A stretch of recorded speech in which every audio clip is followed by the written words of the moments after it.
introduction, and gentlemen, thank you for your endorsements. I think they gave my speech.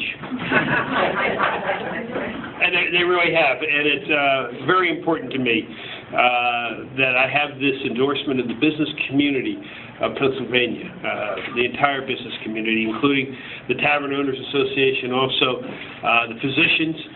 Pam Peck has been very involved in this, very important to me at this point in time, because you are the job creators, not government. And the sooner we understand that in Harrisburg, the better it's going to be for the people of Pennsylvania. But before I go any further, I just want to make a couple more introductions. Number one, the lady who I met in October of 1968, who's been with me ever since, either dating or married, and the mother of my 2 children, and the next First Lady of the Commonwealth of Pennsylvania, my wife, Susan.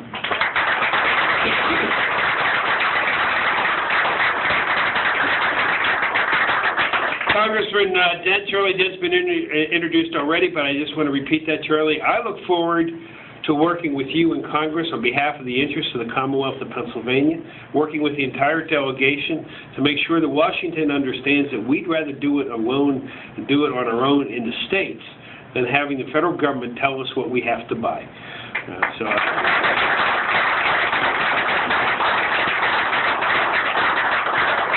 And I do have to point out one of my good friends, my partner in crime fighting, the district attorney of Lehigh County, Jim Martin, who's here to support me. Now, some of you have heard this before in the media who is here today. They've heard it one time today already. They're probably getting tired of hearing this. But I really do appreciate that you all have come out to support me in a run that 2 years ago when I was running for re-election, I wasn't contemplating. It wasn't until after that election and the vote totals that we got with the help of many of you here in this room that people came to me and started talking to me about taking a look at the governorship. And it was after talking with my wife for a few minutes to get her permission, because I've learned to do that. And if you've read any of the stories, you understand why I say that. You know, do something wrong once, okay, learn from your mistakes. Now, I made that decision to run, and you have heard me say this. I made it for a number of different reasons. Number one, because we're just spending our future generation into oblivion. The debt that we're creating for our children, the debt service when this governor leaves office is $1.2 billion, I'm told. It's 1.2 out of the $28 billion. The children, and I don't see any young children here, I usually point them out. We have a responsibility to them not to put them in that kind of situation. But we're doing it. We're doing it at breakneck speed. We have to reduce the size and the cost of state government, reduce the budget that has increased by 40%, reduce the debt that's increased by 40%. We have to understand that right now we're at some of the highest unemployment rates that we've seen since the early 1980s. And I don't think any of us are happy with that. And I know that the men to my right who represent the associations that employ people would like to solve that problem, but we have to make it available to them. We have to create the economic climate that they can solve that problem. And we have to make sure that Harrisburg understands, and that some in Harrisburg, not all, but some in Harrisburg, understands that taxpayers' money belong to the taxpayers and should be spent on behalf of the taxpayers and not in the interest of those individuals. And then, as was pointed out, we have to keep our kids here. Our most natural and precious resource, our children. 25% of those born, raised, and educated in Pennsylvania, leaving Pennsylvania to find opportunities somewhere else because the jobs are somewhere else. Because of our tax policies here, Gene, what'd you say, the highest in the world next to Japan with the corporate net income tax, obviously pushing businesses to go look somewhere else. We're in competition. We're in competition not just with the other states and with the state of New Jersey right next door to us here in the Lehigh Valley. We're in competition with the world, and the sooner we understand that, the better.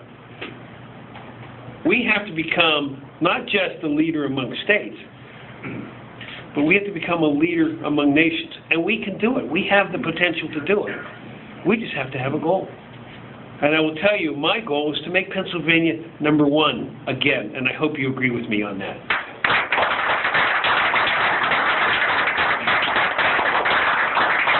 But you can't do that when we're taxing the way we're taxing businesses and individuals today.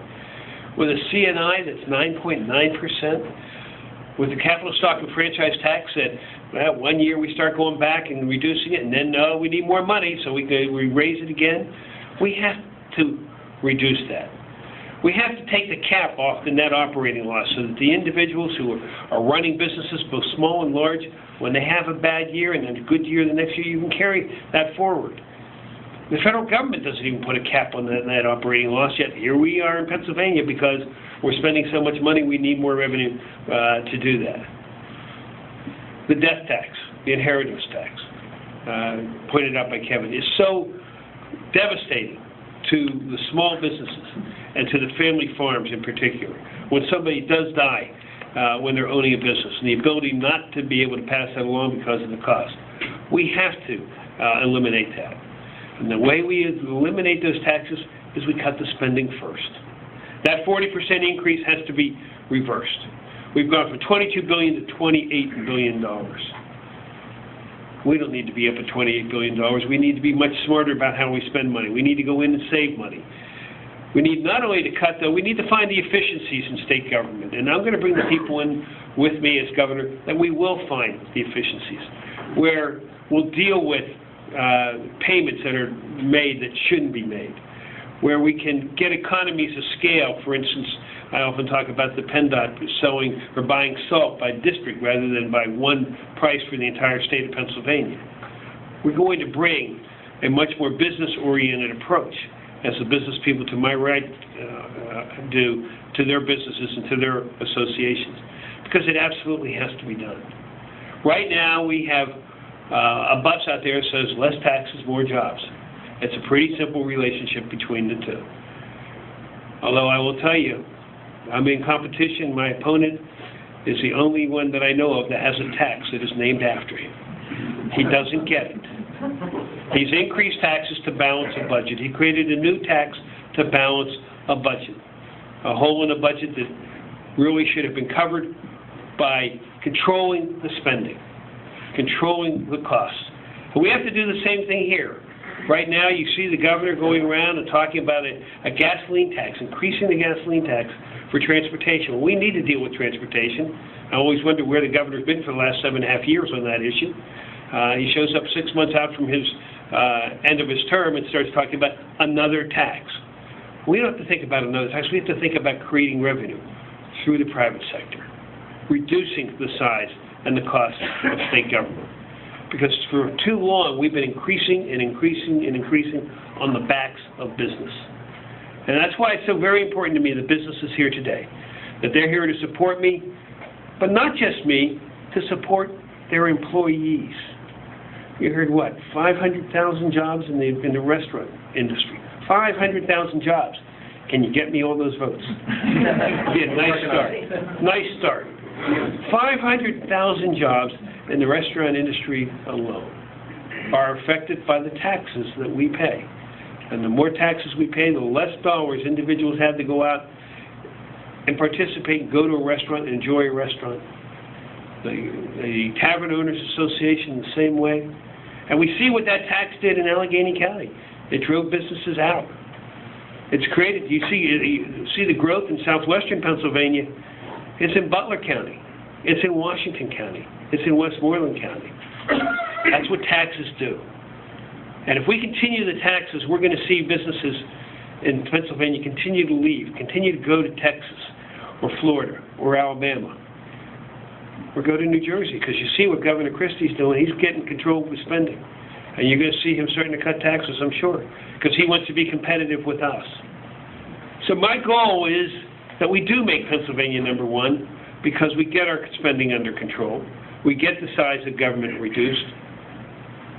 We bring that fiscal discipline. We bring that reduction of state government.